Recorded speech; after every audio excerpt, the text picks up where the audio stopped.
Good evening, and welcome back to Appalachian Screams. Far to the north lies a place where the cold never loosens its grip. Alaska. Here winter swallows the horizon, and the sun disappears for months at a time.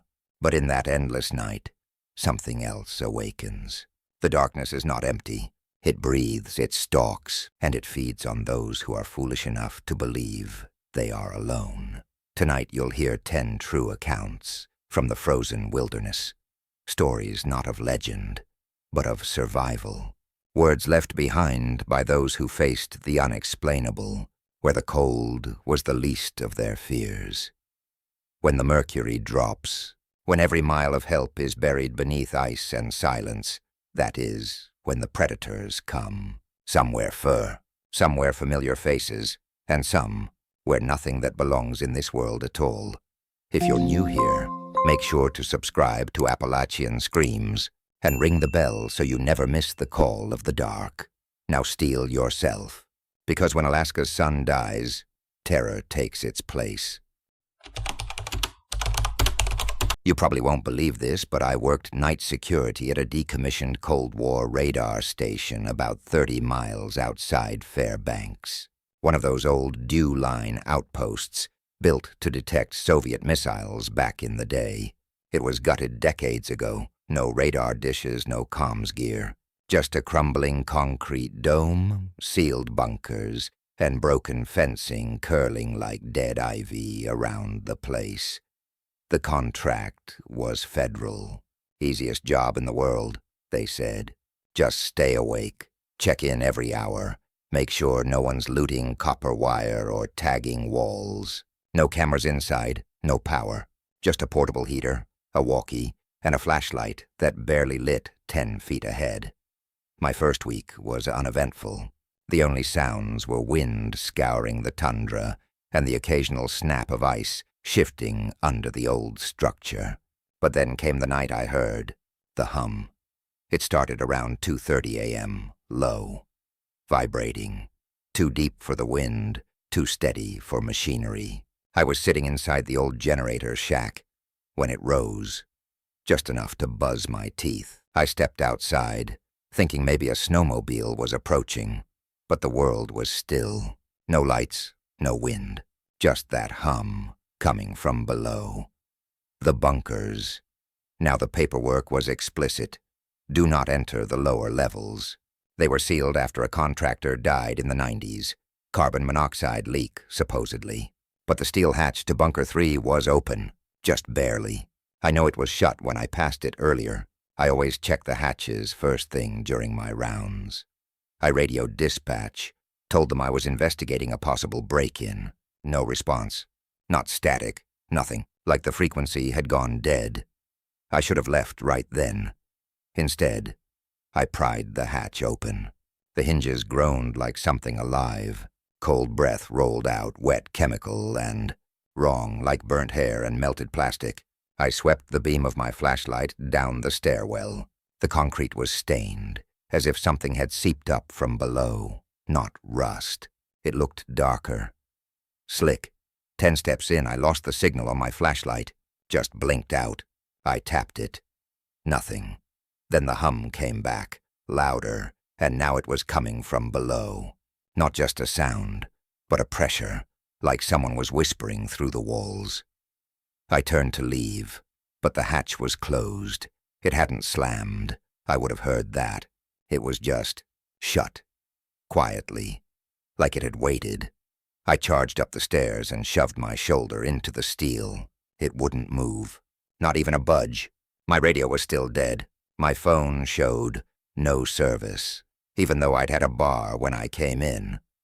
That was when the light flickered back on, but the beam was pointed down, like someone had turned it around in my hand. I swear I didn't do that. Something scraped in the dark below. A dragging sound, wet, slow. I backed against the hatch, breathing like I'd run a mile. Then something whispered up the stairwell. Not words, exactly. More like breath trying to form them. I don't remember how long I stood there. Eventually, the hatch creaked open again, on its own, as gentle as a sigh. I ran out and didn't stop until I reached the truck. But when I looked back, the bunker was sealed again, just like before, like it had never opened. That would have been the end of it, if I hadn't heard the hum again the next night, this time coming from every direction at once. I should have quit. I know that. Hell, I almost did. But the contract was cash under the table, and I needed the money bad.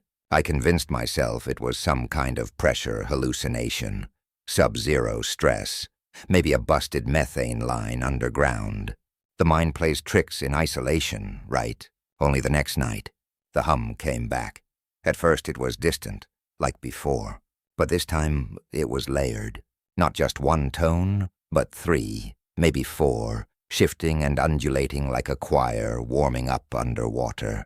I was doing my first round when it started, walking the perimeter, crunching across frozen gravel, when my boot hit something soft. It was a rabbit, split open down the center, not eaten, opened, spine laid bare like someone had unzipped it. No tracks, no blood trail, just dropped there like trash. I made it back to the shack, locked the door, and kept my flashlight close. The battery was new. I'd checked it twice, but around 1:15 a.m. it dimmed again, even though I hadn't turned it on since dusk. And the hum, it was louder, stronger. It wasn't coming from below anymore. It was coming from the radio. I'd left it on, even though dispatch hadn't responded for 2 nights. Suddenly it flared to life with that same layered hum, like someone pressing their face against the speaker and breathing a sound that wasn't human. Then came a voice, my voice, but wrong, slower, duller, like someone trying to imitate me through a busted speaker. This is bass. Investigating, bunker breach, repeat, then silence. The timestamp on the recorder showed the transmission had played exactly 2 minutes before I even said it. Like the radio had predicted what I was going to say.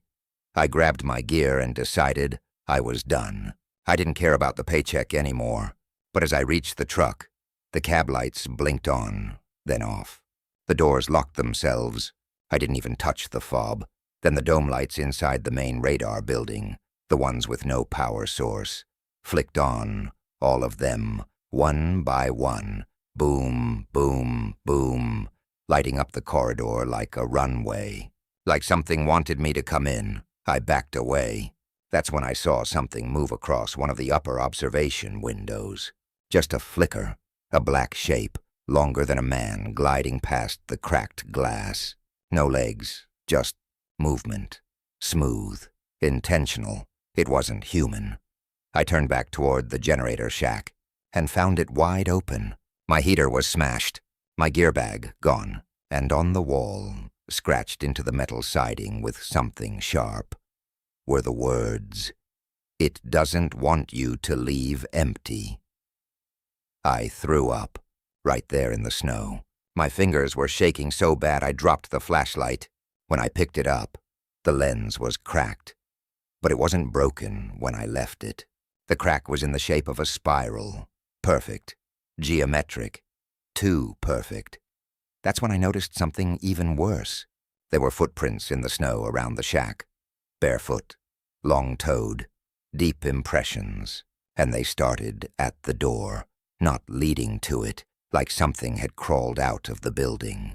That was the point where I should have left for good. But I couldn't, not yet. My keys were missing. My phone was gone, and when I looked up at the radar dome again, the door was open, wide open, and from inside, I heard someone calling my name. It wasn't the voice that terrified me. It was the fact that it knew the name no one had used since I was a kid, and I never told it that. I don't know why I walked toward the dome. Maybe I was in shock. Maybe I thought someone was playing a sick joke. Or maybe, deep down, I knew this wasn't going to end with me driving away.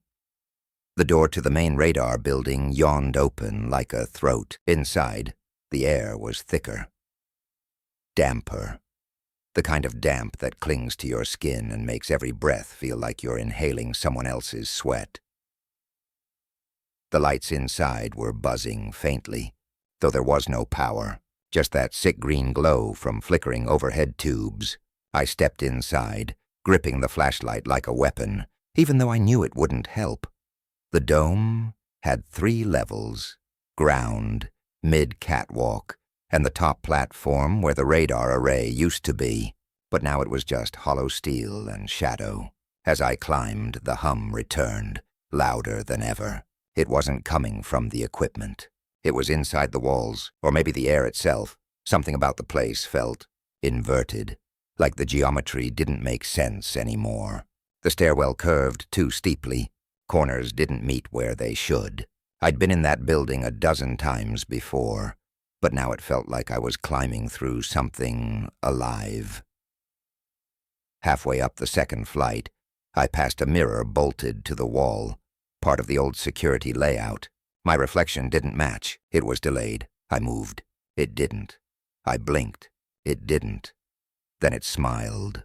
I tore my eyes away and ran to the top platform. The upper room was bathed in dead green light. Strips of warped insulation hung from the ceiling like rotted skin. At the center of the platform, someone, or something, had etched a massive spiral into the concrete floor. Deep, precise. It looked like it had been burned in, not carved. I stepped to the edge of it, and the hum stopped. Everything went completely silent. Then I heard my voice again, not from a speaker, from underneath me. Directly beneath the spiral, it said, in my own voice, "We're still down here." Something knocked under the floor, once, twice, then dragging. I backed toward the stairwell, and that's when the door slammed shut, bolted from the outside. I don't remember screaming. I probably did. All I know is the lights cut out completely, and something started rising from the spiral. Not from a trapdoor or hatch, just emerging, like oil seeping through cracks. Tall, thin, limbs like cable wrapped in skin, and a face that was mine, but melted, drooping, like it hadn't worn it in a while. It took a step toward me, then another. I closed my eyes. I thought that was it. But I woke up in the snow outside the dome, face down, bleeding from the ears, mouth full of gravel. The building behind me was dark again. The door sealed. No lights, no footprints, just silence. Dispatch never returned my calls. When I drove the truck back into town, the tires were coated in frost, even though it hadn't snowed. My phone was back in the glove compartment, fully charged but wiped clean. No photos, no call logs, no GPS history. I didn't sleep for 3 days. When I finally did, I dreamed of the spiral. It shows up now in odd places. Steam on a window, coffee rings on a table, burned into toast. It's always there, waiting. Sometimes when I close my eyes, I can still hear the hum, and I know it's not just in my head, because the light in my hallway flickers every time it starts. Like it's trying to remind me, the dome never really went dark. I quit the job. I moved out of state. I burned every piece of gear I wore that night. But I still hear myself whispering through the walls when the house goes quiet. And the spiral keeps getting closer. This happened a few years back, while I was running loads through the Yukon and down into interior Alaska. I was on a solo haul out of Anchorage, heading toward Tok with a shipment of prefab cabin supplies. Nothing out of the ordinary. It was mid-October, that dead zone between fall and full-on snow season, when the trees are bare and the sky turns slate gray and stays that way. I was on mile 347 of the highway. Yes, we count by the mile out there. When I saw a guy on the side of the road, waving like his arm was about to fall off. Normally I don't stop for hitchhikers. Not in that country. Too many stories. But this guy didn't look like trouble. Late 20s, maybe. Wearing an old parka 2 sizes too big. Face pale like he'd been out for a while. What got me, though, were his eyes, like someone who hadn't slept in days. I pulled over. Before I could even open the passenger door, he said, "You're not going toward Ebon Lake, are you?" I laughed. "Never heard of it." He didn't. "You're better off," he said, like it was a warning. "If you see signs for it, don't turn." He was shaking. Not like cold shaking, like trauma shaking. I told him I wasn't going anywhere off the main highway, and if he needed a ride east, I had a warm cab. He just stared past me down the road, like he expected something to follow. Then he said something that stuck in my head. "It only shows up at night. The turnoff. You won't find it on a map, but the signs'll look brand new." And then he walked away, back into the trees, vanished like smoke. I didn't chase him. I figured he was off his meds, or maybe hiding from something or someone. You hear things out here. People running from the law, from cults, from whatever ghosts they carry. But around 10:45 that night, I saw it. I was still on the highway. Nothing but black pine, snow patches, and the blur of my headlights. Then the fog hit. Thick, low-lying fog that rolled across the road like a slow wave. And out of that haze, a green highway sign appeared on the right shoulder. Ebon Lake, 2 miles next right. It looked new. No rust, no bullet holes. Even the reflectors were clean. I slammed the brakes. The road beneath me was still asphalt, but it felt wrong. Softer somehow, like it was fresh laid and still warm underneath. My GPS? Blank. Just a spinning gray globe. I told myself it was a detour I'd missed. That maybe Ebon Lake was some state-recognized village that hadn't updated in my system yet. But when I pulled up Google Maps, there was nothing. Just forest. And then another sign. Ebon Lake. 1-2 mile gas. Lodging. Foodie hadn't seen another car in hours, but suddenly it felt like I wasn't alone anymore, like something was pacing me just out of view. My rearview mirror showed only fog, but I swear I heard tires crunching gravel just behind me, matching my speed. I should have turned around, but then the exit appeared, smooth, paved, with lit streetlights, even though we were hours from the nearest grid. My hands turned the wheel before my brain told them to. The second I turned onto that road, my odometer reset to 0, and the radio started playing, a song that hadn't been on the air since 1974. I should have hit a dead end. There's no way a full-size semi like mine should have been able to handle that exit road, but the pavement was flawless, smooth, wide, like it had been laid just for me. The trees on either side looked wrong, not like spruce or pine, taller, denser, too symmetrical. The headlights caught a wooden welcome sign about a mile in. It looked freshly painted, "Welcome to Ebon Lake Est 1913. Population, stable, no number." Just stable. That's when the hairs on my arms stood up. Towns don't say that. You either got 87 people or 4,000, not stable. But I kept driving. Main Street appeared like a movie set. Wooden storefronts, a diner with a red neon sign flickering, "Food open," a tiny gas station with a rusted pump. But everything was immaculate. No cracks in the pavement, no litter, no movement, though every window glowed like someone was just inside, waiting. The place was silent. No bugs, no wind, not even the low hum of distant power lines. My engine was the only sound. I parked near the diner. The lights inside were on. A slice of pie sat on the counter like it had just been served. Still steaming. No one was there. I called out. No answer. But the door opened without a squeak, and the bell above it chimed like it was brand new. I don't know what made me sit down, but I did, right at the counter. The pie smelled like apples and cinnamon. Familiar. Too familiar. Like something from my childhood I hadn't tasted in decades. Then I heard footsteps, upstairs. Slow. Heavy. Deliberate. I backed out of the diner and got into the truck fast. I didn't care if I was overreacting. I just needed to leave. But when I started the engine, the GPS turned on by itself. It displayed one word: stay. I killed the ignition, pulled the GPS plug out.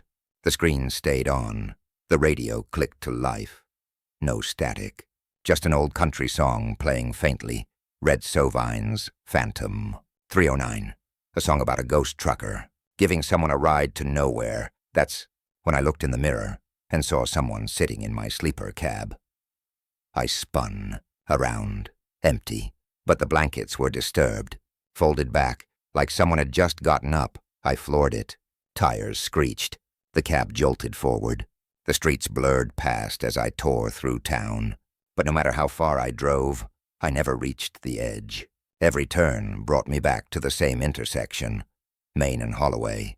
I passed it 5, 6, 10 times. Same broken lamppost, same flickering diner sign, and then I saw them, people, lining the sidewalks, all standing still, faces blank, eyes milky, dressed like they'd walked out of different decades. 1940s uniforms, 1970s flannel, even a Victorian dress or two. They didn't move, but they were getting closer each time I passed, closing in on my truck, like the road itself was tightening. On the 7th loop, one of them finally turned to face me, and it was the hitchhiker I'd passed on the highway, grinning like he'd never left this place at all.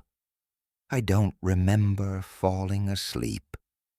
I only remember waking up, not in the truck, not in Ebon Lake, but on the shoulder of the highway, slumped behind the wheel with the sun just starting to rise.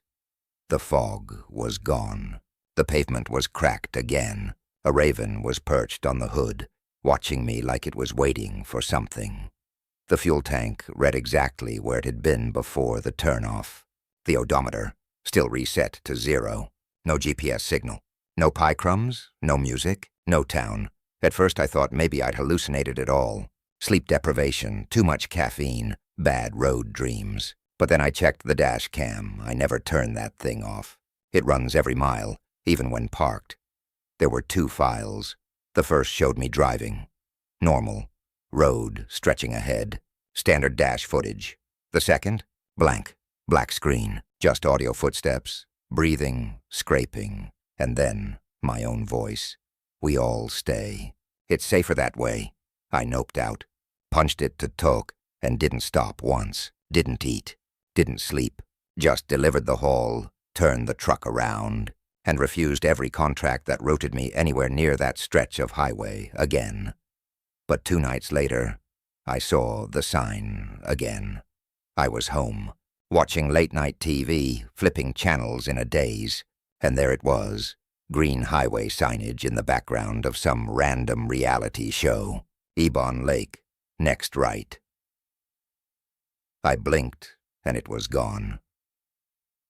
A week after that, I found a flyer under my windshield in a grocery store lot. Old-school print. Just a town name in bold black letters. Ebon Lake needs drivers. No phone number. No return address. Just a spiral where the area code should have been. I burned it. Thought that'd be the end. But then the dreams started. Always the same. I'm driving. Night. Fog rolling in. And no matter what I do, no matter how fast I go, that same exit sign appears. Ebon Lake. 2 miles. Next right. And in every dream, I take it. Not because I want to. Because I have to.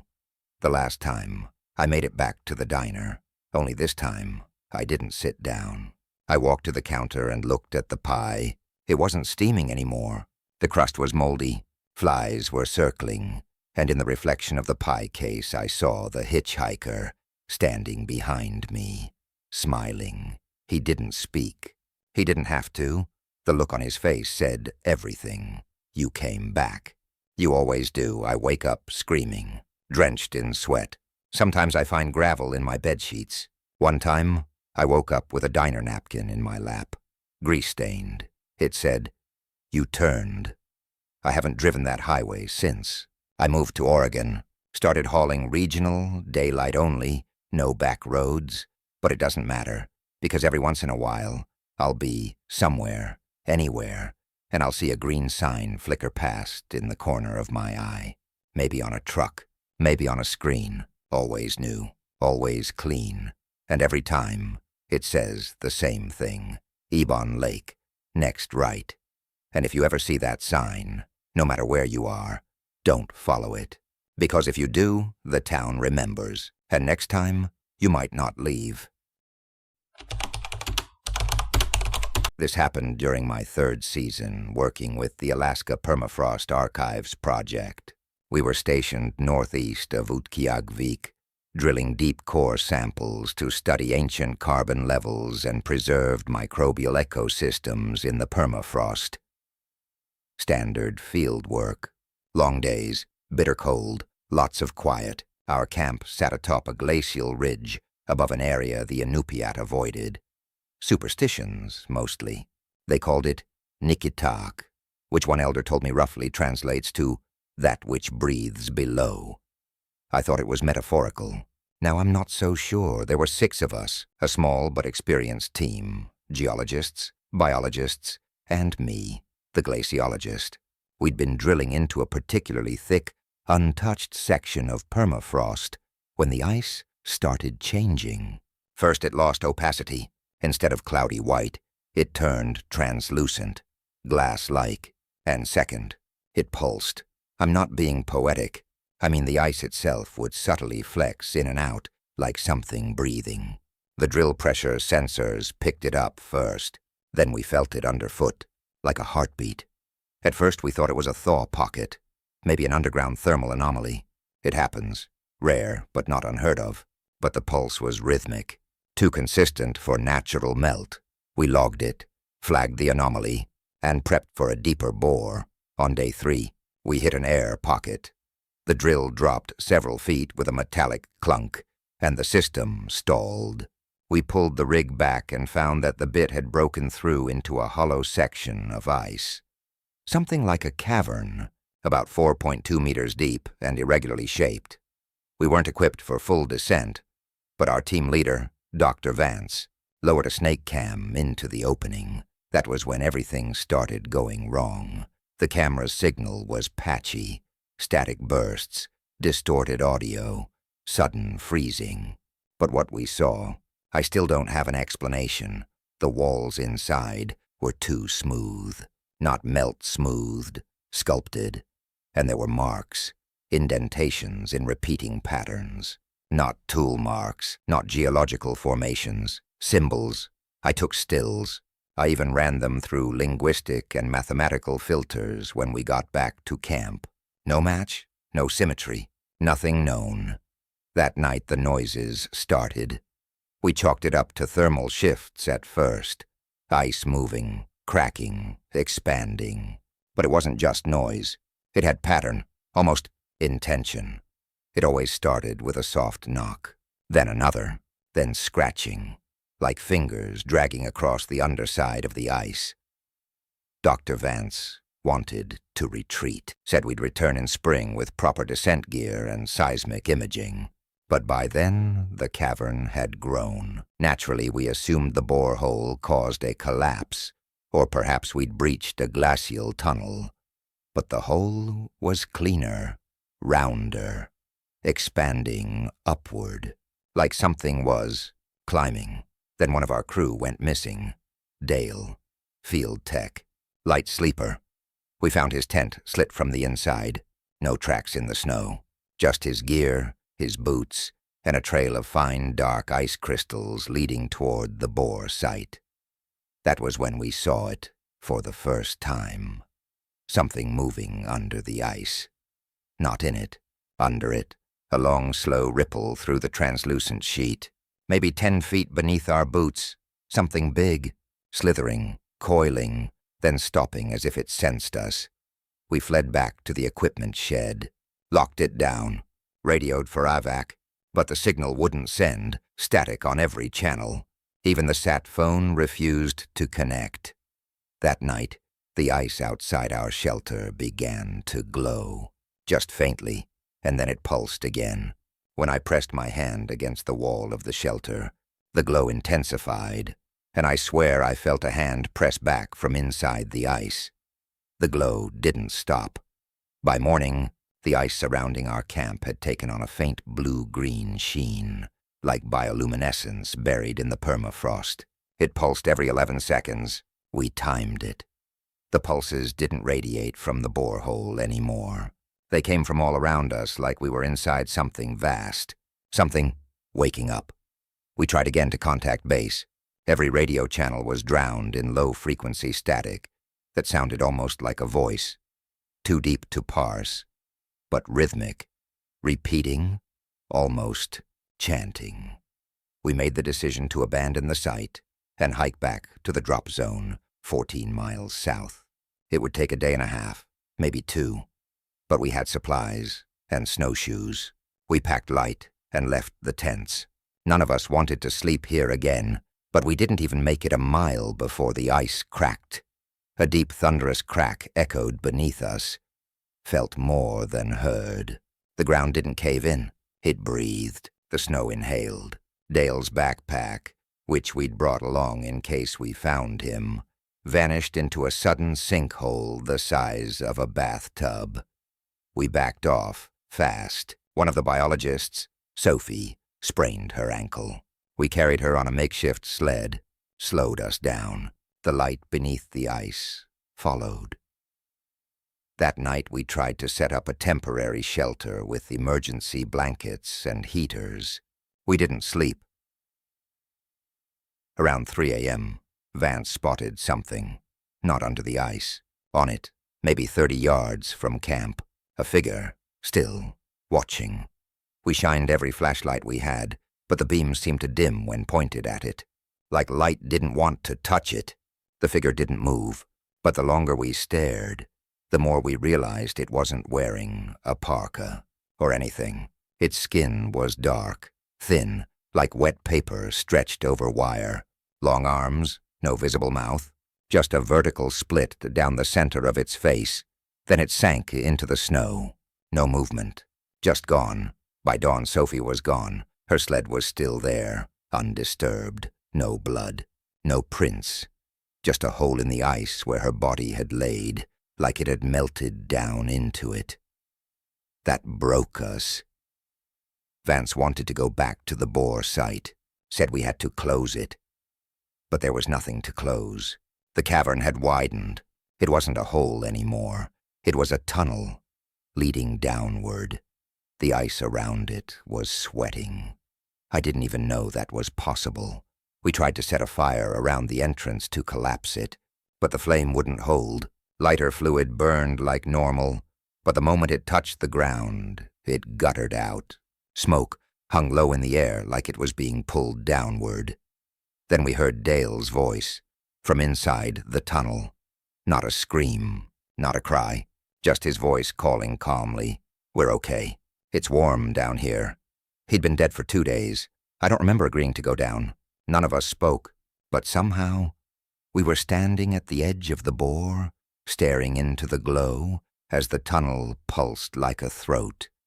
Vance was the first to descend. He didn't scream. That was the worst part. When I finally followed him down, I realized the tunnel wasn't dug into the ice.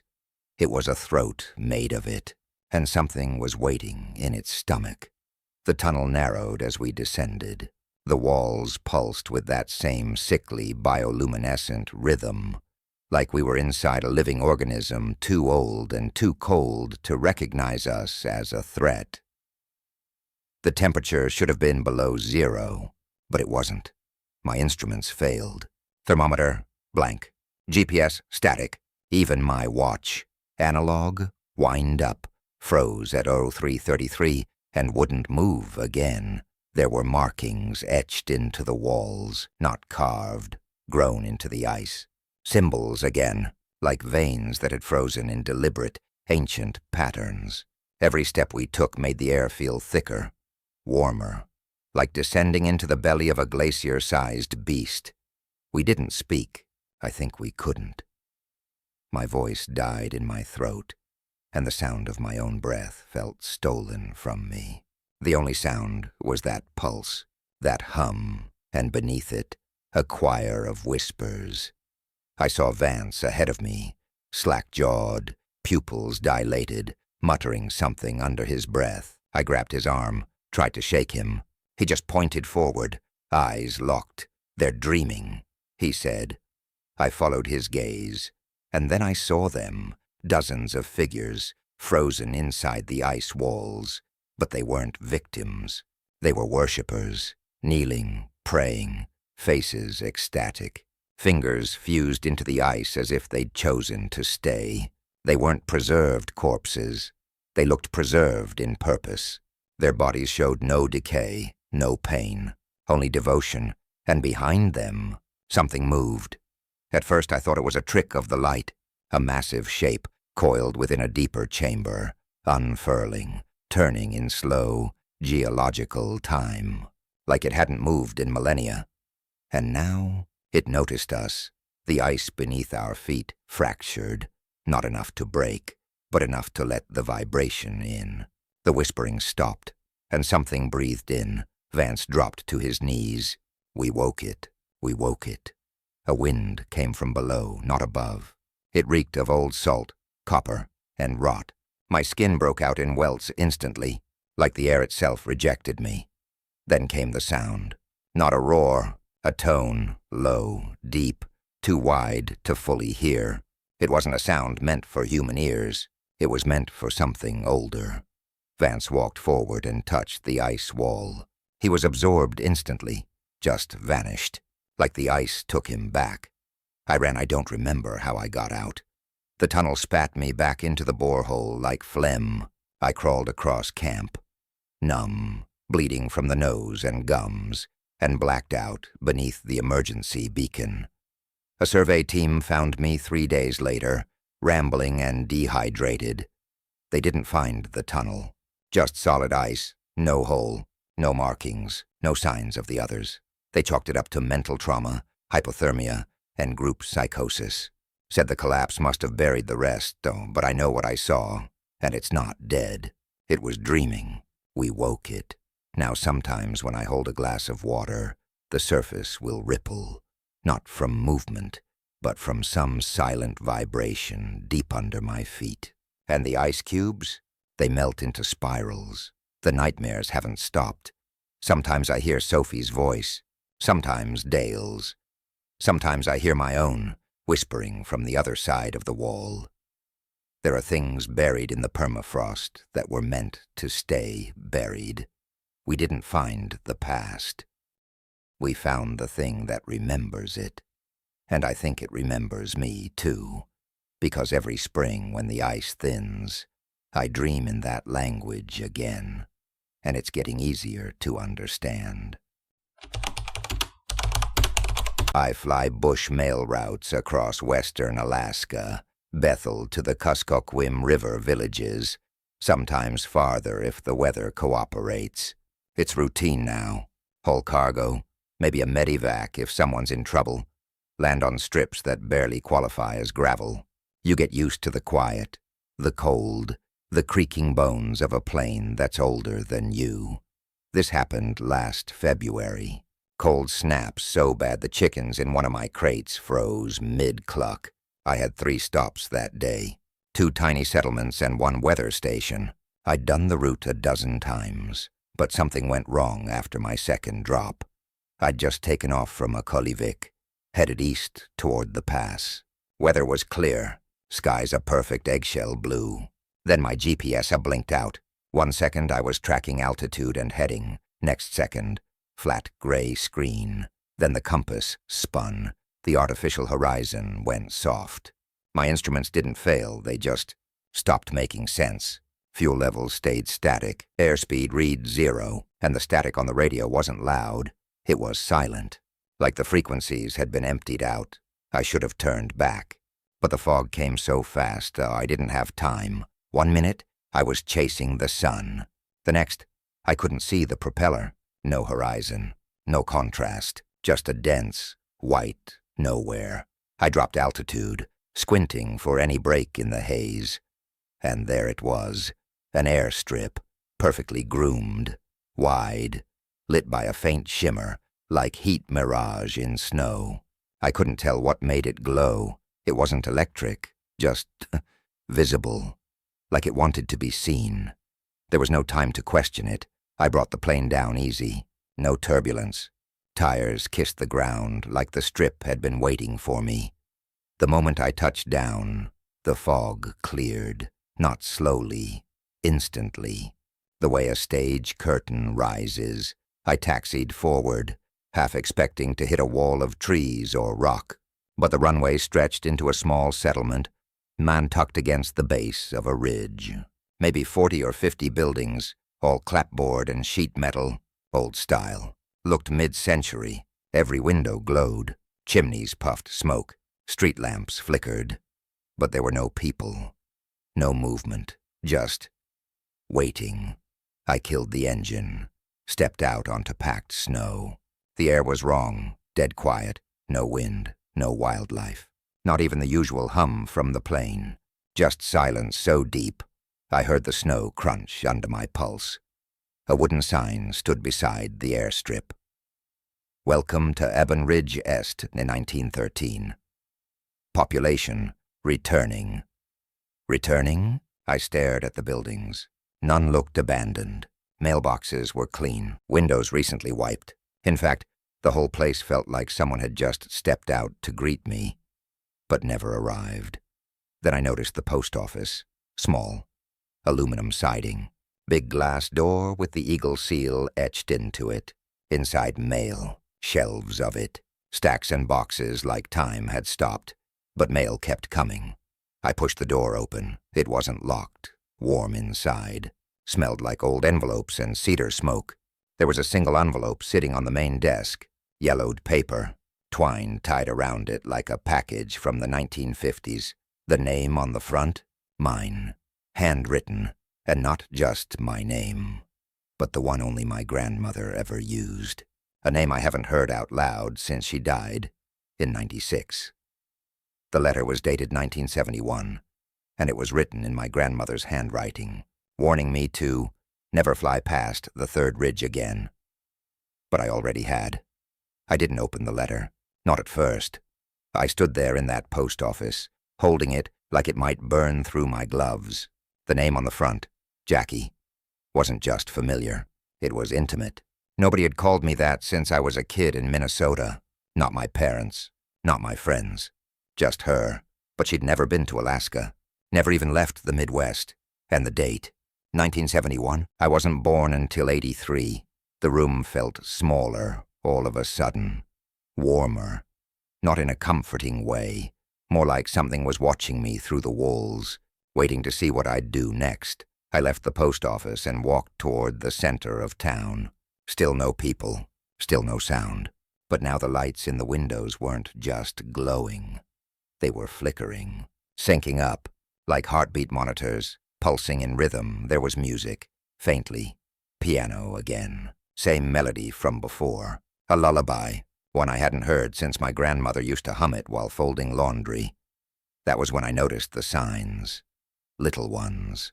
On doors, on windows, on benches. Welcome back, Jackie. Mail's been waiting. You're home now. I stopped in the middle of the street and turned in a slow circle. Every building was familiar. Not just similar. Exact. There was the gas station from my hometown. The diner where my dad used to take me after Sunday services. Even a barber shop with the same hand-lettered sign in the window that said, back in 10, maybe 15. It was all copied. Not recreated. Copied. Right down to the chipped bricks and the broken screen on the hardware store's back window. A town from my childhood. Transplanted into a frozen Alaskan valley where it could never have existed. And still, no people. I should have run, but the envelope was still in my hand. And curiosity? It's a damn anchor when you're tired and alone. I opened it. Inside was a single sheet of paper, typed, faded at the edges. If you're reading this, it means you turned again. That's okay. You've always turned. We've kept the town ready. You'll forget this place when you leave, but the sky won't. And next time, Jackie, don't fly past the third ridge. We might not be able to send you back. Below that, was a Polaroid of me, as a boy, standing in front of that exact post office, same parka I had as a kid, same scar on my chin, same broken front tooth. I don't remember the photo being taken, but it was real. It smelled like old film. I looked up from the letter, and the sky was dark. No sunset. No transition, just night. That's when the town started changing, not decaying. Not twisting, just rewinding. Snowflakes started rising back into the air. The lights in the windows dimmed in reverse. Footprints disappeared behind me as if I hadn't walked at all, like the town was reversing time, but only around me. And then I saw myself. Not a reflection, an older version of me. Standing inside the barber shop, staring through the window. He didn't wave. He didn't smile. He looked tired, like he'd been here a long time, and he mouthed 3 words. Don't remember this. I turned to run back to the plane, but the runway was gone, buried beneath 30 years of snow and overgrowth that hadn't been there an hour ago. I sprinted through the ghost town, heart pounding like a turbine. The streets were unfamiliar again, warped, twisted, wrong. Buildings I recognized just moments ago had shifted places. The gas station was now behind the diner. The diner was uphill, though there hadn't been a hill when I landed. The sky, overhead, flickered.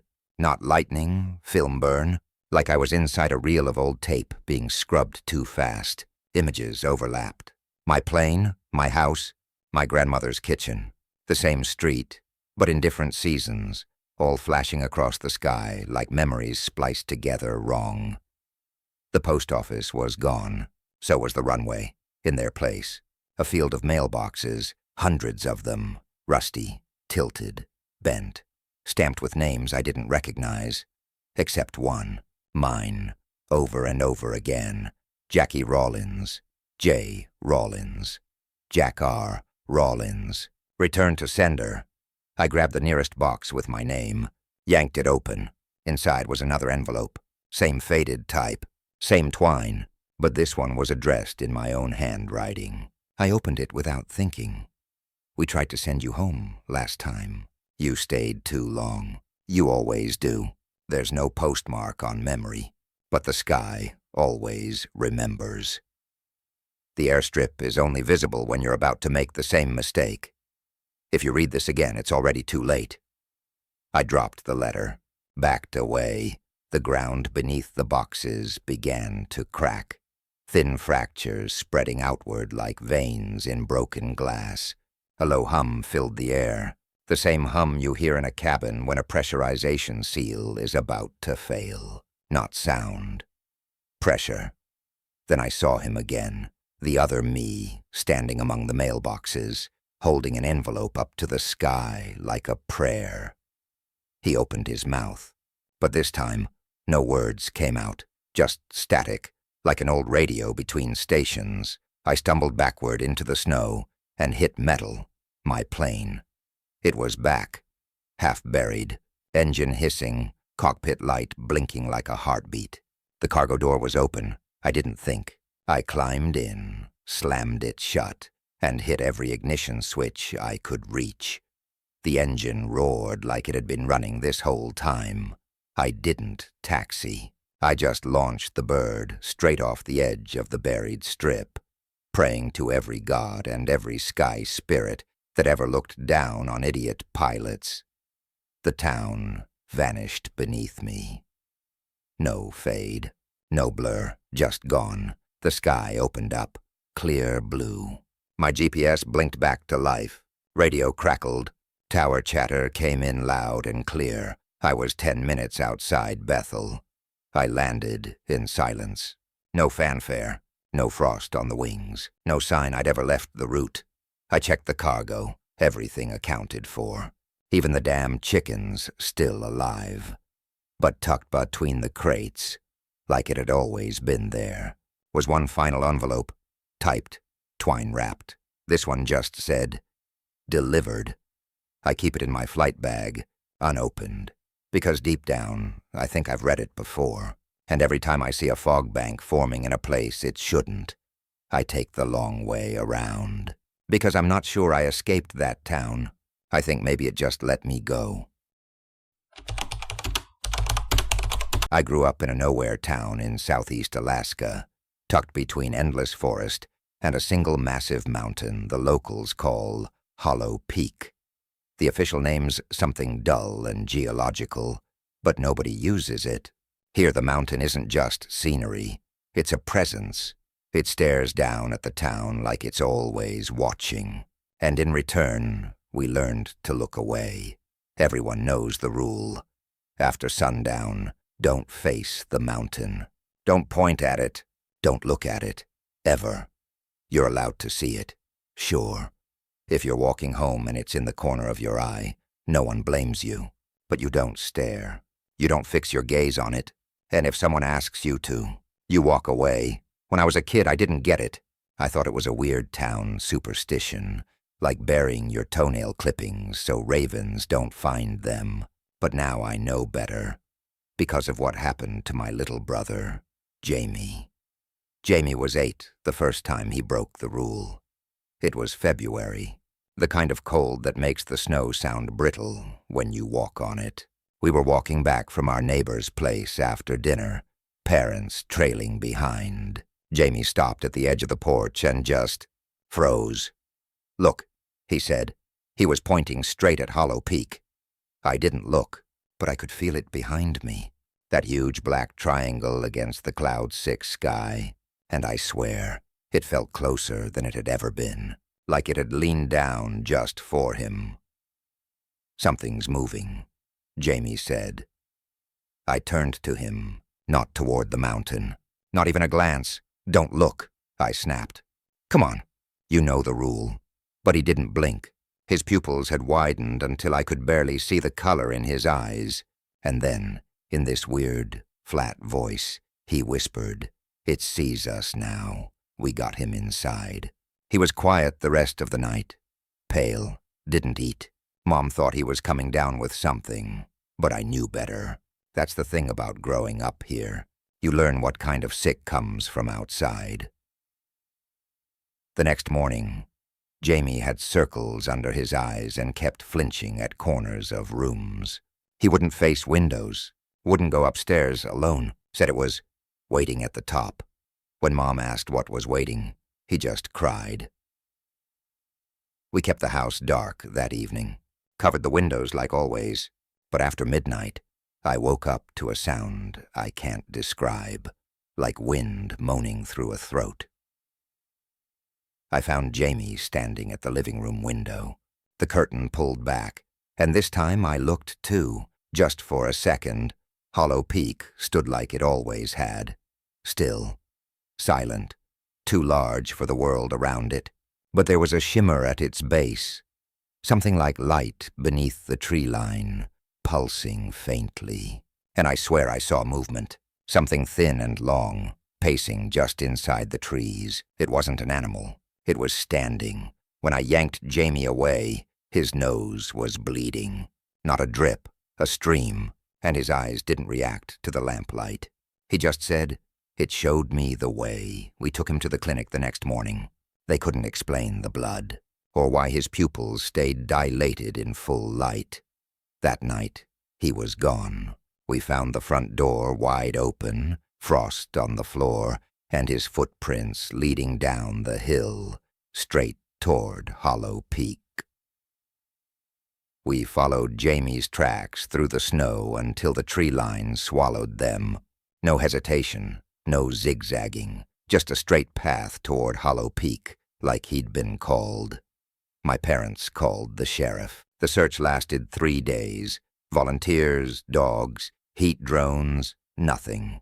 It snowed the second night, covered everything. After that, there were no more tracks, no signs, no Jamie. The sheriff told us what he tells everyone. Sometimes the mountain takes people. It wasn't a metaphor. Everyone around here knows what it means. We held a service. Closed casket. No body. But I never believed he was dead, because 3 weeks later, I heard Jamie's voice outside my window.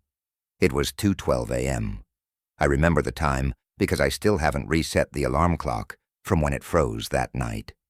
I hadn't been sleeping anyway. Grief doesn't let you. I'd been staring at the ceiling when I heard tapping, soft, steady, like knuckles against glass. Then I heard it, his voice, a whisper, "Come outside." I found the trail. I didn't move. Couldn't. I wanted to believe it. I wanted to run out and hug him and end the nightmare. But something in my bones, something ancient, screamed not to. Instead, I crawled to the edge of the bed, stayed below the windowsill, and peeked up just enough to see. There was a shape on the lawn, small, about Jamie's height, facing the house, but something was wrong. It was shaking, no wind, no sound, just trembling, like it couldn't hold itself up anymore, like something was wearing his shape and barely holding it together. I saw its face. It wasn't Jamie, not really. It was, in the sense that it had his features, his hair, his voice, but the skin was too thin, pulled wrong around the mouth. The smile didn't move with the rest of the face. I lowered myself and whispered into the floor, "You're not my brother." And the tapping stopped, but the voice returned. Right against the glass now. Then who am I? I stayed frozen there for hours until dawn. When the sun rose, the thing was gone. No footprints, no frost. Just a faint handprint on the window, too long-fingered with a smudge where the thumb should have been. My parents didn't believe me, said it was a grief hallucination, but they didn't sleep much after that either. Then the drawings started. I found them in Jamie's room, tucked inside books, under his pillow, on the walls behind posters, dozens of them, the mountain, over and over, but not as it looks during the day. He'd drawn it open, like a mouth, split down the center. Jagged teeth formed from cliffs, thin shadows crawling out of the trees and into it, or maybe from it. And in the last drawing, one I found sealed in an envelope inside his dresser, he'd drawn himself, standing at the mountain's base, arms outstretched, and the mountain was reaching down to meet him. I burned the drawings, but I still see that final image in my dreams, every night now. Last night, I woke up to find one of Jamie's drawings taped to my ceiling. Except this time, I was in it too, and I was already inside the mountain. I tried to leave the town. 2 days after finding that drawing on my ceiling, I packed a bag, borrowed my dad's truck, and made it 10 miles outside the valley before the engine died. Dead. Total power failure. No lights. No crank. Nothing. I popped the hood and the wires were coated in frost. Thick, black frost. Not like anything I've ever seen. I touched it, and my fingers went numb instantly, like it didn't want to be touched. When I turned around, I could see Hollow Peak in the rearview mirror. It was closer. That's not poetic. I know how far the mountain is. I grew up here. You can usually only see the outline from the highway, but now it loomed over the trees, massive, impossible, like it had moved, or like we had never left it at all. I walked back to town. It took 5 hours. Not one car passed. Nobody commented when I showed up back home, exhausted, shaking, half frozen. Not my dad, not my mom. They just looked at me like they expected it, because everyone does come back. Eventually, I didn't leave the house after that. I covered all the mirrors. I refused to open the curtains. I started taping my eyes shut when I slept. But one night I woke up at the sound of the front door creaking open. Footsteps, bare, slow, moving across the tile. I didn't move. I didn't breathe. The steps came to my bedroom door and paused. Then I heard a voice. Not Jamie, this time. Mine. It whispered, "You saw it. That's enough. Now you belong to it." I thought I was going to die, but nothing happened. Just silence. And when I finally opened my eyes, the door was shut. No prints, no shadow, no sound. But something had changed. I could feel it in me. My reflection started lagging behind again, just slightly. a half-second off. Then one morning I caught it smiling when I wasn't. Later that night, I woke up outside, barefoot, in the snow, facing the mountain. I wasn't cold, I wasn't scared, and I was smiling, too. That's when I understood. Jamie wasn't taken because he broke the rule. He was taken because he was chosen. And now I am too, because I looked, really looked. I see it now. The truth of Hollow Peak. It's not a mountain. It never was. It's a mask worn by something ancient, something that lives in shapes too big to name, something that waits for someone to make the first move. It doesn't take you. It invites you. And the invitation is always the same. Look, they found my body last week. At least that's what they told my parents. My jacket, my boots, my wallet, laid out perfectly at the base of Hollow Peak. They say my body was never recovered. But my parents still heard my voice outside the window last night, asking to be let in. Now I'm drawing the mountain, just like Jamie did. But this time, I'm not outside it. I'm looking out from the inside. I'm a state historical archivist. I don't wear a pith helmet. I don't dig up bones. Mostly, I deal with records, photographing, tagging, and digitally preserving Alaska's backlog of old documents, artifacts, and local museum exhibits that no one wants to fund. Last winter, I got assigned to audit the collection at the High Tree Museum, a small structure sitting on the edge of a fishing village on the southern coast. Population maybe 40, the kind of place that still heats buildings with oil drums and considers Wi-Fi a rumor. The museum hadn't been open to the public in years. The local who held the keys, an older guy named Clarence, said the funding dried up sometime in the 90s, and the state just forgot it existed. Perfect place for me. I arrived around noon, just after the worst storm of the season hit. Roads were blocked behind me. No way out until they plowed in the morning. Clarence handed me the key, muttered something about not staying past sundown, and left without waiting for questions. I figured he was superstitious. A lot of the older folks in these towns are. Don't whistle at night. Don't bury iron near the water. Don't talk about the borrowed people. That kind of thing. The museum was one of those wooden tin buildings you could knock over with the wrong kind of cough. Inside was cluttered but intact. Display cases with yellowing plaques, stuffed animals frozen mid-snarl, broken audio kiosks, all of it drenched in that smell museums always have. Dust, varnish, and something old underneath.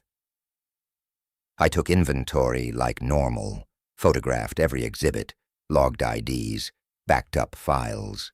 Hours passed. Sun dipped. I had power, heat, and coffee. I didn't think twice about staying overnight. But then I found the back room. It wasn't listed on the floor plan. No signage. Just a rusted metal door behind a moth-eaten curtain, labeled staff only. The key fit perfectly, but the hinges screamed when I opened it. Inside was different. No display lighting. No cases. Just a small concrete room with 6 tall wooden shelves covered in muslin cloths. No catalog tags. No labels. Not even dust. One of the shelves held a long rectangular shape under the cloth. I lifted it. It was a mask, black, smooth. No features except a long slit down the center. No eye holes, no straps. Cold as stone, but it was wood, polished to a mirror finish. My reflection in it looked wrong, angled, like it bent the shape of my face. I logged it as unlisted Object A and took a photo. The photo didn't save. I tried again. Camera shutter clicked. No image. I tried my phone. Blank. Black square. That's when I heard the first sound from the front room. It wasn't footsteps. It was the display speakers. All of them. Turning on at once. Hissing static. Then a voice I didn't recognize saying, "Do not observe the object." I laughed nervously. Thought it was a programmed demo glitch. Until it said my name. You. Do not observe the object. My full name. First and last, I stepped away from the mask, threw the cloth over it, killed the lights in the back room and locked the door. Tried to pretend it didn't happen. I almost made it through the night. Until I checked the camera again. The photo was there now, but the mask wasn't alone in the image. There was someone standing behind me. When I zoomed in, I realized the figure wasn't casting a shadow, and its face looked exactly like mine. I stared at that photo for over an hour.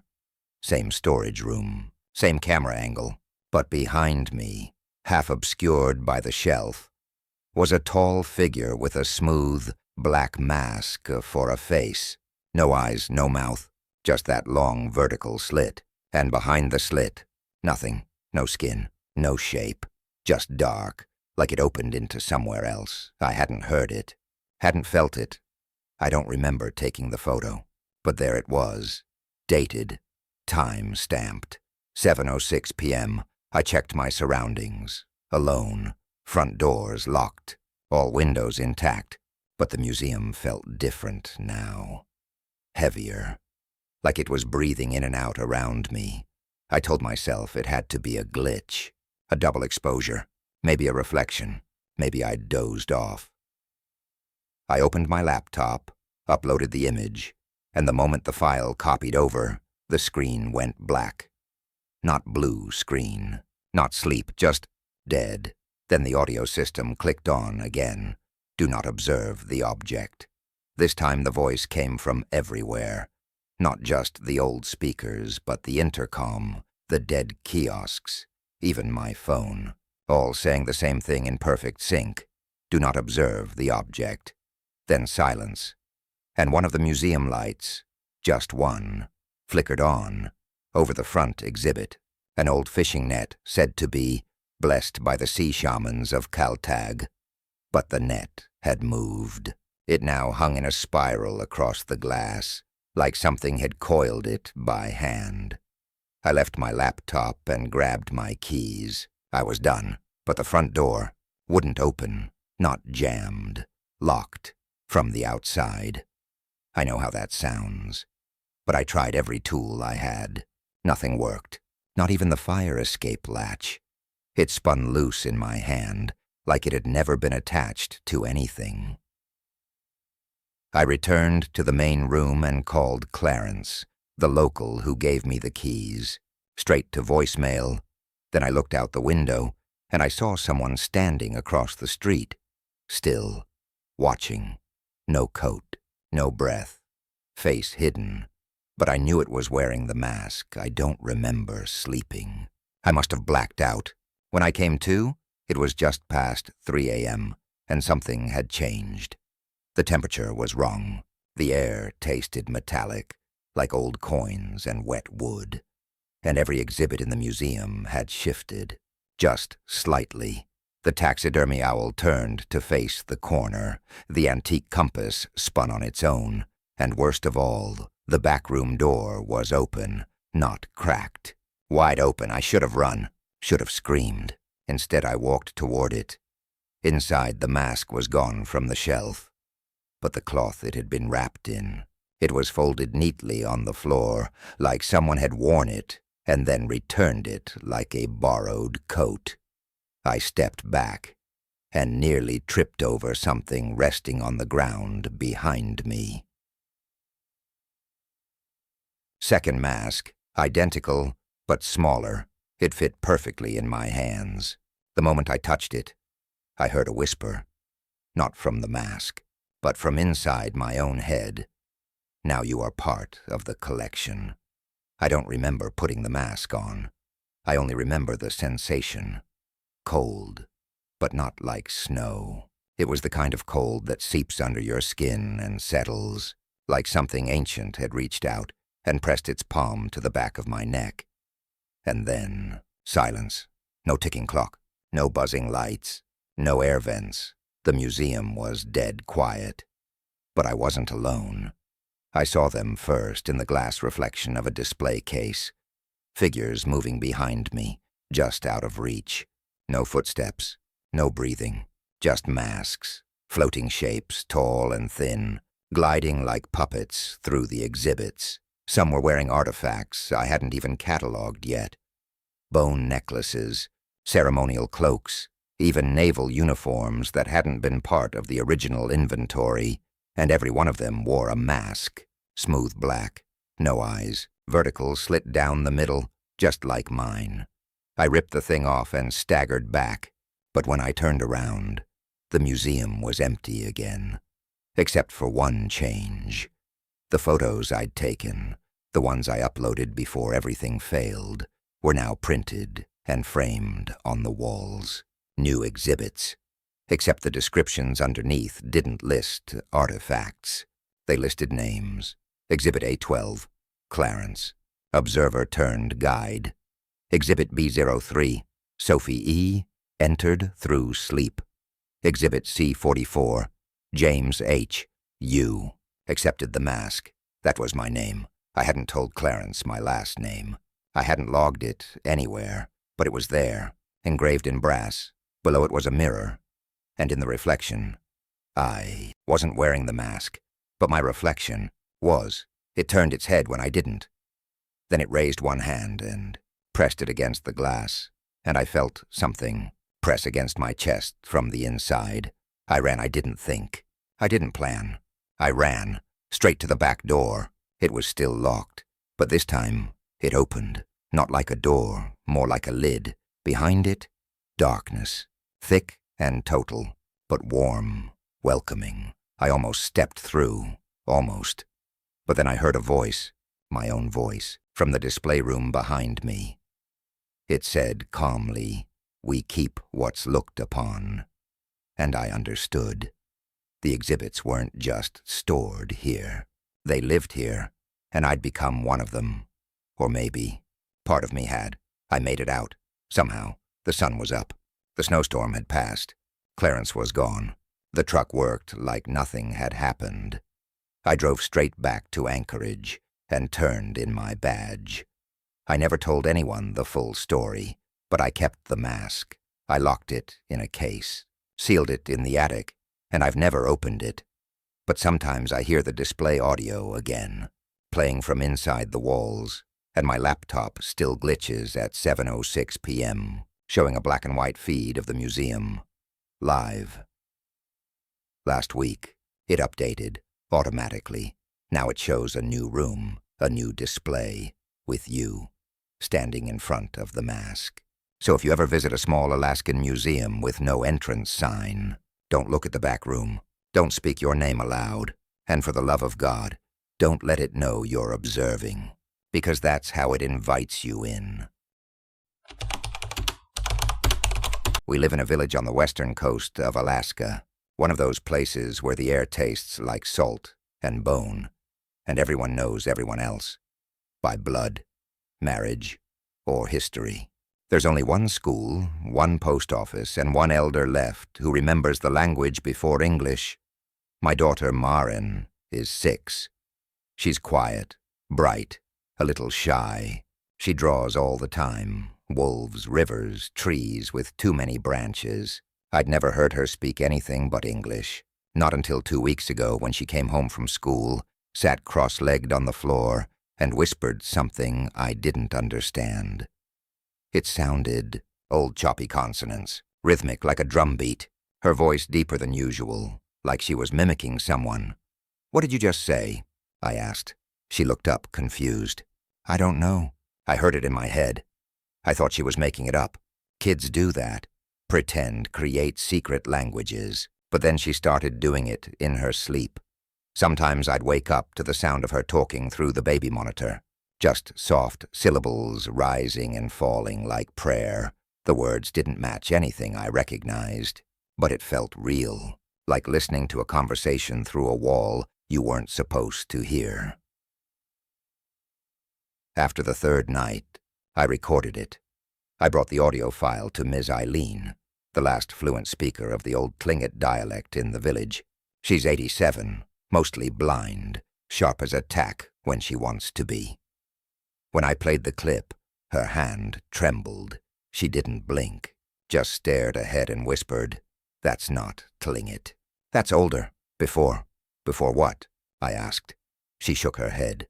before the stories we tell, before names.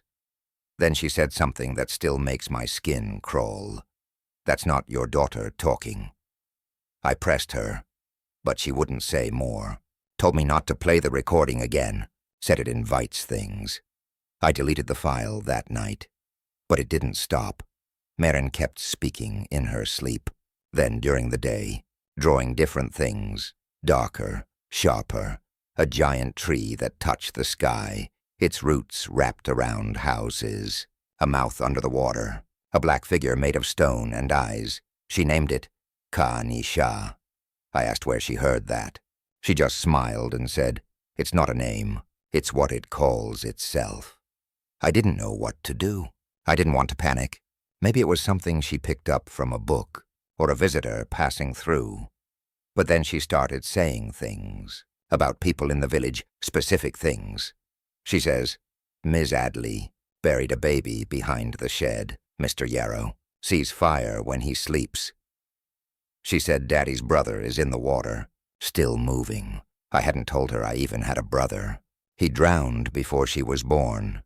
Last night I found her outside, standing barefoot in the snow, arms at her sides, eyes wide open. She was speaking again, not to me, to the woods.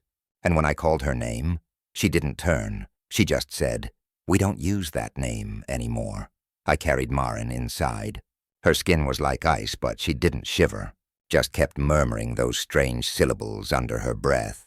She didn't fight me. She didn't blink, just stared through me. I wrapped her in blankets, made hot tea, called the clinic. No fever, no signs of exposure, nothing they could treat. The nurse chalked it up to sleepwalking and stress, said kids process things differently, but Maren didn't act stressed. She acted calm, too calm. She stopped responding to her name completely. Not just Maren, any name. I tried old nicknames, pet names, even Sweetie. Nothing worked. Until I said, "Who are you?" And she finally looked at me and said, "The one who listened when the rest forgot." I should have left right then, but she still looked like my daughter, still wore her little hoodie with the wolf on it, still held the rabbit plush she's had since she was 3. That night, I went to Eileen again. I told her what was happening. I begged her to tell me what she knew. She sighed, sat back in her rocking chair and said, "The old stories weren't just to scare kids. They were to keep things quiet." She told me about Ka-Ni-Sha, not a name, but a descriptor, a concept. Roughly translated, the memory that waited to be remembered, a sleeping presence tied to sound. Not a spirit, not a god, something older than either, not worshipped, but survived. When the villages stopped speaking the old words, she said, it went quiet. It needed a voice, a new one. "Why, Maren?" I asked. She didn't answer right away. Then she said, "Because children hear what adults train themselves to ignore." Eileen gave me a pouch of old woven bark, said to burn it in the corners of the house, to play a drum rhythm older than language, said not to ask for the thing to leave, just to remind it that it was forgotten. That night, I followed her instructions. I burned the bark. I tapped the drum. I whispered the words she wrote for me phonetically on old paper, and for a while, it worked. Maren cried, screamed, kicked at nothing. The room got cold. The shadows got long. The walls hummed like a tuning fork. Then it stopped. She collapsed into my arms, breathing heavy, asking where she was. She didn't remember the drawings, didn't remember the language, didn't even remember Eileen. I tucked her in and sat outside her room the whole night, waiting for the whispers to start again. They didn't. But at sunrise, I noticed something. Her rabbit plush, the one she's had since she could speak, was gone. In its place was a small wooden figure, carved from driftwood, blackened, faceless, and scratched along the bottom were 4 characters. I brought it to Eileen the next day. She didn't even touch it. She just said, "That's not a word. That's a reminder." And that night I heard Maren talking again in her sleep. But this time, she was translating the language into perfect English, and it was giving instructions. After that night, Maren stopped speaking entirely. She didn't go mute. Her mouth still moved in class. She still laughed at cartoons, but never in the house. Never near the wooden figure. It stayed on her windowsill like a little idol, untouched, watching the woods. I tried to throw it away once. It came back, not in a dramatic, floating down the hall kind of way. Just there, back where it had been. Same spot, same angle, as if it had never left. I told myself I was overreacting, that grief and fear were twisting things, that maybe I forgot I hadn't tossed it after all. But that was before other parents started calling, asking if Maren had taught my daughter a game. The whisper game. Kids would sit in a circle, take turns repeating strange phrases none of them could translate, and then say what it told them. They spoke of buried things, places they'd never seen. One boy described an island no one remembered, full of antlers and black stones. Another girl said her shadow felt too heavy now. No one knew where they were learning it. I knew. Eileen passed away 3 days after the last call. Died in her sleep. No sign of struggle. Her face was peaceful. She left behind a single note, folded into one of her old storybooks. You cannot erase something that remembers being heard. At her funeral, Maren stood still the entire time. Never cried, just watched the trees in the distance behind the cemetery.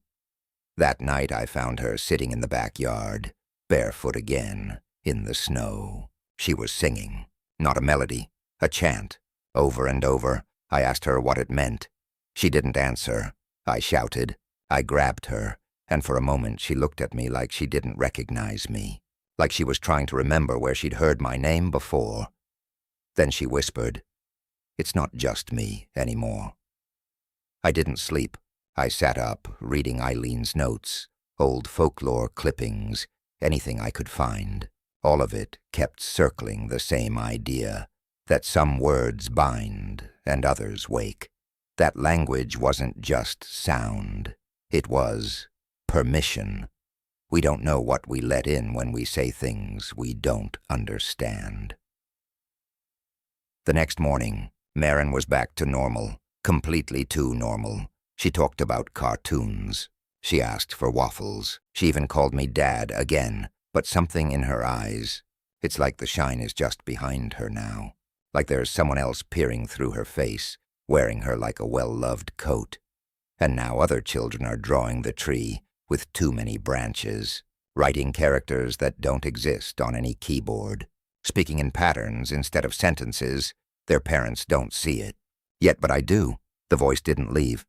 It just found more listeners.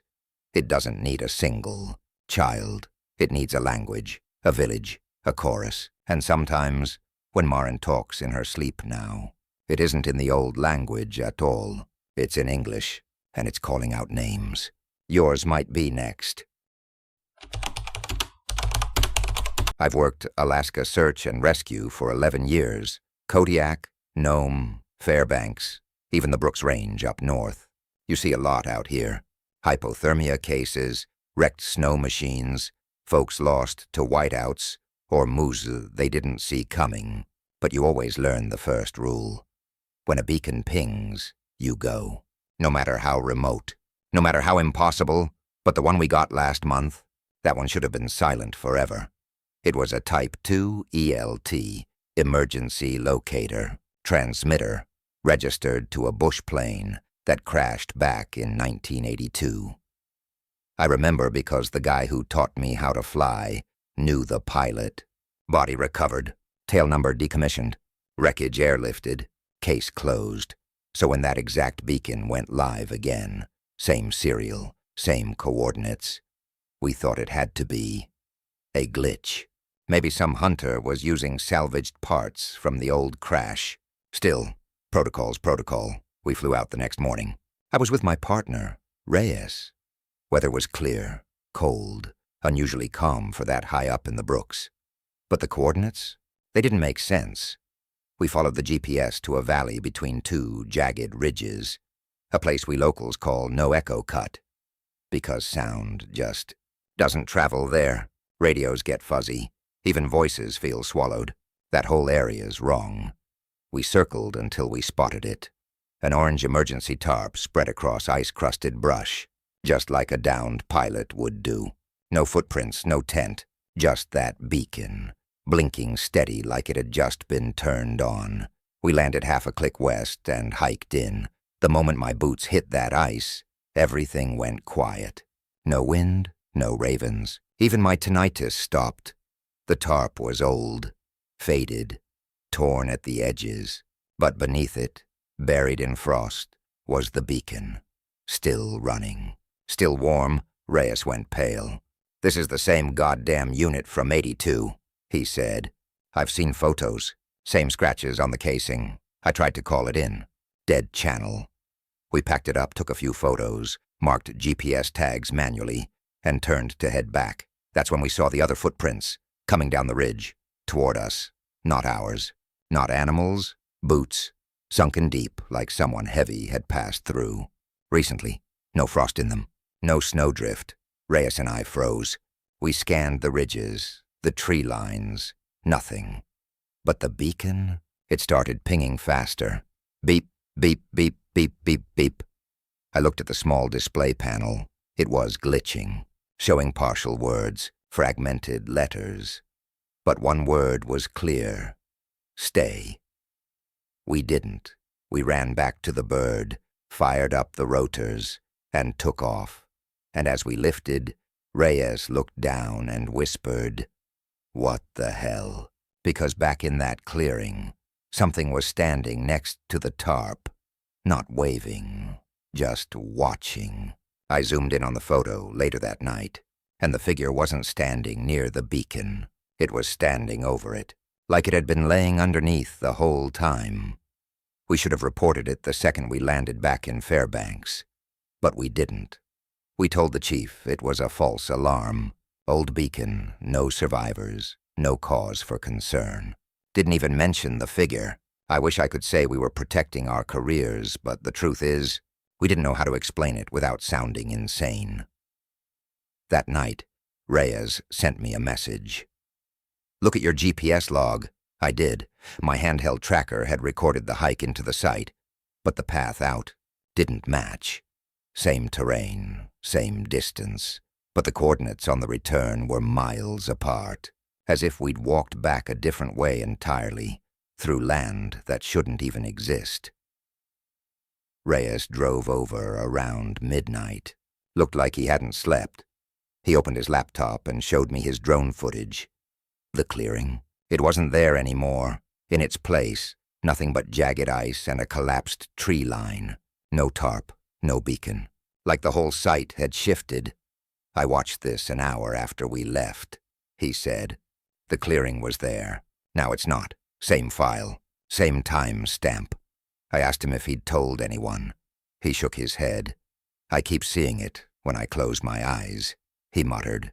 "That figure. No face. No seams in the clothes, just watching." I told him to get some sleep. But the next day, Reyes didn't show up to base. Didn't call. Didn't respond. I drove to his apartment. Door unlocked. Lights off. Coffee still hot on the counter. His gear was gone. His flight jacket. His GPS. His field journal. But his beacon, the one he kept on his emergency harness, was sitting in the middle of the living room floor. Blinking. Same pattern as before. Beep, beep, beep, beep, beep, beep. And written in Sharpie on the wall, behind the beacon, were these words: "It knows who answers." I didn't sleep that night. When I checked my GPS again the next morning, it had a new coordinate ping, not one I'd set. Same region, slightly west of No Echo Cut. The label read, "Reyes, status, located." I thought it had to be a mistake. A tech bug, but the timestamp was live. I called it in. The dispatcher said no such signal had come through their feed, only I was receiving it. I shut the device off, pulled the batteries, but when I turned it on again, the beacon had changed again. Now it showed a name I didn't recognize. Warner. Status: arriving. Warner was the pilot from 1982, the one who died in the original crash. That was 3 nights ago, and now my personal locator beacon is blinking, even when it's powered off, and it's transmitting coordinates to a place that doesn't exist on any map. But it's getting closer. I didn't go back to work. I didn't leave my apartment. I shut off every piece of gear, sealed the windows, even lined the GPS ports with copper mesh Reyes used to swear by during storms. But it didn't matter. The beacon was still blinking. Not just the emergency transponder. The lights on my router started pulsing in the same rhythm. My fridge motor kicked in at exact intervals with the ping. Even the LED on my smoke detector started syncing. Beep, beep, beep, beep, beep, beep, beep, beep.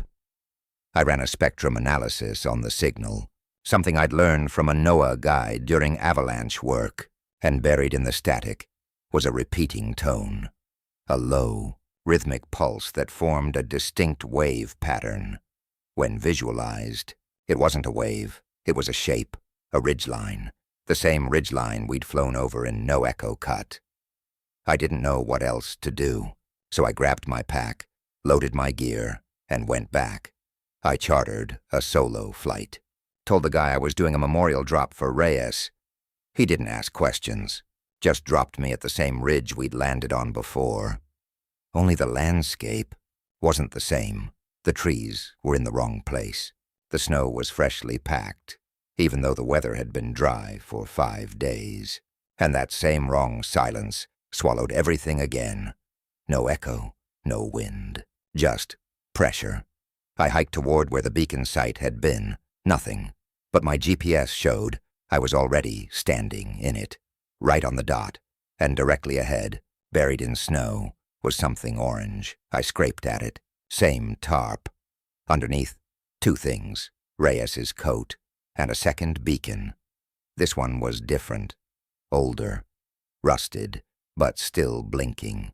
Its signal display cycled between 3 names, now Reyes, status, delivered Warner, status, collected James H., status, incoming, that's me. I don't remember sitting down, but suddenly I was on the ground, staring at that little black screen while the wind howled through the wrong trees. Or maybe it was breathing. I don't know anymore. Then the figure stepped out from the tree line. Same height, same movement. Slow, deliberate, faceless under frost-stiff fabric.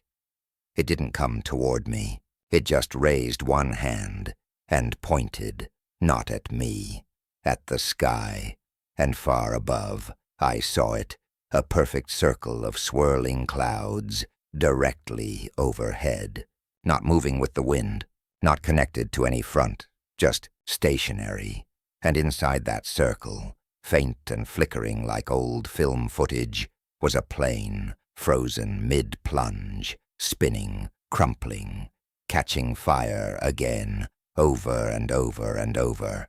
The crash, Warner's crash, repeating like it never stopped. Don't remember leaving the clearing, but I woke up back at the airstrip, alone, covered in frost, with a new beacon in my hands. No serial number, no brand, just one line on its display. Welcome back. Now when I turn on the news, I check the crawl for missing planes. Because sometimes, right before the reports go public, my beacon blinks first, and it always knows who's next. I've been working marine infrastructure maintenance for 13 years, mostly out of Anchorage. Undersea data cables, oil pipeline inspections, salvage. If it's cold, deep, and broken, someone calls us. Last month, I got sent to check out a signal anomaly on a fiber optic line running west off Kodiak Island. We'd been getting strange spikes in latency, not just a lag, patterned interference like something was mimicking traffic across the line. IT flagged it. They assumed a hardware glitch or maybe biofouling from kelp growth. Nothing weird, until the redundancy relay started pinging from outside the mapped trench. That's not possible. Cables don't move on their own. I got on the boat with a two-man team. Me, a surface tech, and backup. Weather was calm. We reached the site just before dusk and deployed the ROV, a remote submersible with sonar and camera feed. Right away, we saw damage. The cable had been pulled from its trench and arched unnaturally, like something had lifted it out. It wasn't torn, no fray, just tension, like something wanted it exposed. The sonar pinged once, then went dead. Lights on the ROV flickered. Then the feed showed something move just outside visibility. Long. Not fish, not cable. Something swimming slow, just out of range. I told the team I was diving. It wasn't protocol, but I needed a direct visual. Sometimes cameras distort scale at depth, and I wanted to confirm the cable's position. I geared up and dropped in. Water was black below 100 feet. I switched on my suit lights. The beam pierced maybe 10 feet. My radio popped once, then cut to static. I wasn't worried. Happens all the time at depth. You learn to work in silence. The cable came into view at 130 feet. It was hovering in mid-water. Not anchored. Not attached to anything. Just suspended. It waved slowly, like caught in a current. But there wasn't one. The water was still. Flat pressure. No drift. I reached out to touch it, and it moved away. That's when I noticed something behind it. A hole in the seafloor. Not natural. A perfect black circle. No ridges, no sediment. Just open. The cable ran straight into it. I should have surfaced. But something, maybe the signal, maybe just curiosity, pulled me forward. I peered inside and saw light, deep blue-white pulses like flickering eyes or antennae. I stared too long, because when I blinked, I was deeper. The altimeter read 270 feet.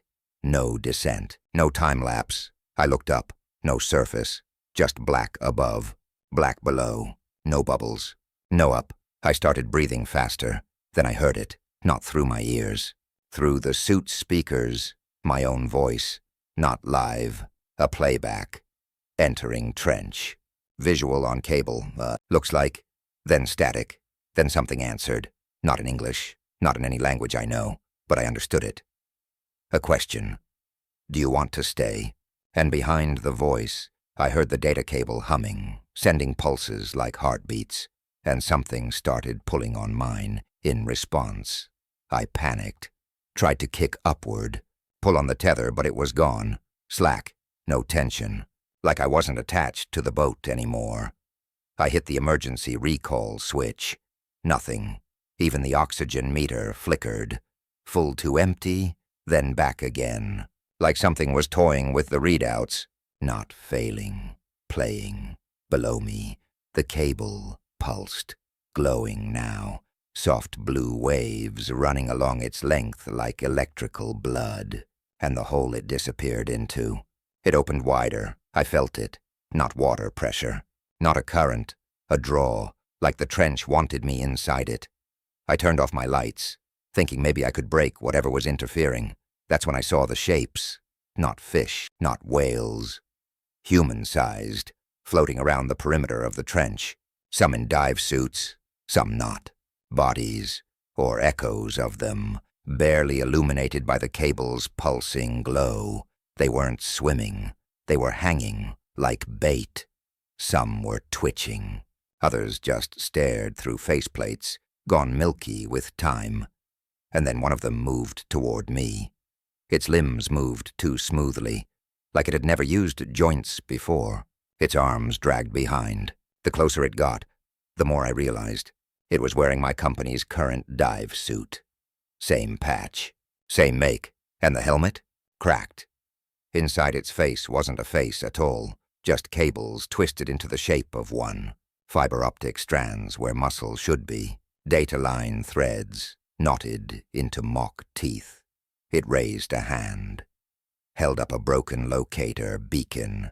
Mine, still blinking, still sending. It placed the beacon against my chest. And in my helmet, a voice whispered again, "This is where you stay." I screamed, pushed backward, slammed my tank against the rocky slope. My wrist caught the edge of something sharp, split open the wetsuit. Blood bloomed in the water. That's what saved me. For 1 second, whatever had hold of me let go. I kicked toward the surface with everything I had. Pressure hammered my chest. My eyes bled. I blacked out around the 80-foot mark. They pulled me out hours later. Boat found me floating face up, unresponsive, tether cut clean. They said my depth recorder logged an impossible reading, 5,160 feet. No suit survives that, but I had. Barely. They thought it was trauma, a nitrogen narcosis hallucination. I wanted to believe that, until I checked my dive camera. Only one photo had saved. A blurry, grainy shot of the cable leading into the trench. And around it, 8 humanoid silhouettes, all staring up. The last one in the frame, closest to the lens, was me. But I never took that photo, and my faceplate in it was already cracked. I spent 3 days in decompression and another week under psych eval. They ran every test, brain scans, blood work, oxygen damage. Nothing explained how I'd survived that depth, or how I walked away with nothing worse than a ruptured eardrum and some nerve trauma in my left hand. They ruled it a freak equipment failure and shut down the inspection operation. But I didn't stop dreaming about the trench. I'd wake up gasping, swearing I was still down there, still floating, still hearing that question echo through the fiber cables. Do you want to stay? Sometimes I'd see Reyes, or whatever version of him I brought back with me. Sometimes I saw myself, deeper than I should be, smiling through a cracked visor while cables coiled down my throat like they belonged there. The worst part came 2 weeks after discharge. I got a package, no return address. Inside, a data storage unit, deep-sea rated, the kind we use for cable line diagnostics. I didn't plug it in, not right away, but that night my laptop powered on by itself. There was only one file on the screen, no title, just a still frame. I clicked it. It was video from my helmet cam, not from the surface, from down below. And in the feed, I wasn't alone. The figure with the cracked visor, the one I thought I escaped, was behind me the entire time. Every frame, closer and closer, sometimes just out of view, sometimes fully visible, reaching. But then the footage changed. New angles, views from inside the trench, like something else had been recording me, watching, waiting, and in the final few seconds, the feed cut to black, and a single line of white text appeared. Carrier confirmed. My screen shut off. I haven't been able to keep devices stable since. My fridge hums at the same frequency as the cable pulse. My phone turns itself on at 3:18 a.m. every night and flashes coordinates I can't trace. But the worst part, I'm still hearing the signal, not over. Speakers, inside me, like I'm wired to something now. The doctors say the nerve damage in my hand is from pressure trauma, but I can feel movement under the skin, pulses, like tiny coils writhing between muscle and bone. Sometimes when I speak, the words glitch, reverberate, like I'm echoing from somewhere deeper, and I've started answering the question, not out loud, but in my head. Do you want to stay? I don't know anymore, because sometimes when I close my eyes, I can feel the water again. And sometimes I miss it. I checked my dive camera again today. A new folder appeared on the SD card. It's dated tomorrow, and the first video starts with me diving back into the trench. Only this time, I don't come back. I was a third-year comms major when I stumbled onto the signal, not metaphorically, literally. I was in Nome over winter break, crashing at my cousin Liam's place. He was working tugboat shifts, and I was helping out with repairs at the community center to earn beer money. My side hobby? Hunting shortwave signals. There's a whole world just outside the FM dial. Airplane chatter, forgotten towers, old broadcasts from remote research stations still looping decades-old weather reports. On December 19th, just past 3 a.m., I picked up something wrong. It started as static, then a voice. Low, gravelly, like it was being broadcast through molasses. No call sign, no ID tag. Just a brief jingle, distorted but musical, followed by a single line. This is station WZNA. Gnome's final frequency. That station doesn't exist. I triple-checked the FCC records, radio enthusiast forums, even the old analog databases. No trace of a WZNA, not licensed, not pirate, not rumored, nothing. The broadcast lasted 34 seconds. Then static again. I recorded it. The next day, I told Liam. He went pale. WZNA? He said. Jesus, haven't heard that in years. Thought it shut down in the 80s. You've heard it before? He hesitated. Only once. When I was a kid. Same thing. Real short broadcast. Creepy jingle. Everyone thought it was a hoax. Until we found out who died. That made my skin crawl. I dug deeper. Spent the next 2 nights scanning frequencies, cycling antennas, adjusting gain levels. Nothing. Then, December 22nd, 2:57 a.m. it came back. Same jingle, same voice. This is station WZNA, broadcasting from Nome, one final time, then static. An hour later, the power went out in half the town. Transformer overload. 1 lineman died, crushed by a fallen ice-crusted pole. I checked the timestamp. The broadcast came 4 minutes before the incident. I tried to rationalize it. Coincidence. Timing glitch. My equipment was cheap and pieced together from salvage. Until it happened again and again. Each time, brief. Jingle same, line 1 person dies within a few. Miles always within the hour. I started calling it the death station. I kept a log, audio clips, timestamps, obituaries. My cousin told me to stop, said I was inviting something in, but I couldn't. It wasn't just predicting deaths. It was announcing them. Each broadcast was like a bell toll. What bothered me most was the voice. Something about it felt familiar. Like it had always been part of the static. Then, December 29th, 2:59 a.m., the signal came through again. But this time, the voice said something new. You have been listening. You are ready. The static didn't return. The line stayed open. I spoke into the mic for the first time and said my name, and the station repeated it back to me in my own voice. And behind it, I swear I heard Liam whisper, "Don't answer it." After that night, I couldn't stop. It wasn't curiosity anymore. It felt like a tether had been dropped down from somewhere dark, and I'd grabbed hold without meaning to.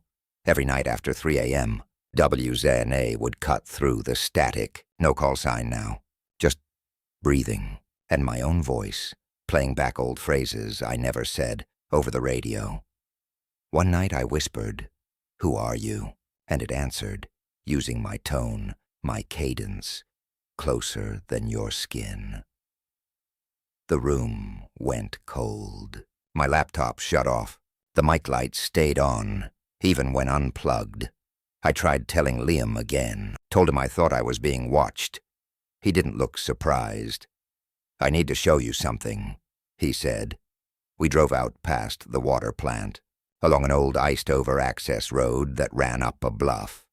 And there it was, the tower, buried in spruce and snow, crumbling. The paint had long since peeled, but at the base of it, faint and barely visible, was a worn call sign, Zenner, 106.1 Mertz no public access, FCC decommissioned 1984. It used to broadcast fishing reports, weather, missing person alerts, Liam said. But after a while, it started getting weird, started saying things before they happened. How is it still transmitting? It's not, he said. The power lines were cut decades ago. The generator rusted out. No one's touched it. I climbed the tower stairs, anyway. They groaned but held. The shack at the top was gutted. Except for one thing, a microphone, untouched by time. No dust, no corrosion. Still connected to a shortwave console lit by a faint red LED. I sat down. The chair was warm. I didn't speak this time. I just listened. And then through the headset, I heard it again. You have always been here. I tore off the headset and ran. Liam didn't follow. I looked back, and he was staring at the tower like he was remembering something, like he'd left something behind there a long time ago. He finally turned and said, "Do you remember who died the first time you heard it?" "What?" "The first WZNA broadcast you caught." "Who died?" I thought. Counted the dates. Looked at my notebook, but there was no obituary for that night. No death report, no accident, nothing. And then I realized something that night. The first transmission, it didn't follow a death. It preceded everything. All the other deaths started after I tuned in. And when I looked back at the tower one last time, the red LED was blinking in a pattern. Morse code. One word, repeating, transmitting. I didn't sleep after that. I stayed up combing through old logs, FCC archives, anything I could find on WZNA. I even found someone on a ham radio forum who remembered it, barely. Said it was shut down after a cluster of unexplained drownings in 1984. Said the engineers who worked the station started hearing themselves die through the speakers before they did. I checked the names. One of them was Harold E. Lennox, the original license holder.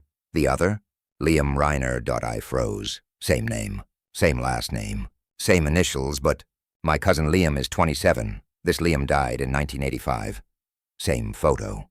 A little older, I confronted him. He just smiled sadly, like it was all too late. "You should have ignored it," he said. "What is it?" He looked at the sky. "A mouth. One we opened with antennas, with signal. The more we listen, the more it feeds.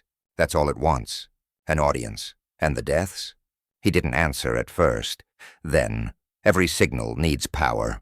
And in this case, the power is memory. Once you know WZNA exists, it knows you exist. I ran, left Liam, left the tower. Tried to shut everything down. Radio, computer. Even ripped the antenna off my cabin roof. But the signal kept coming.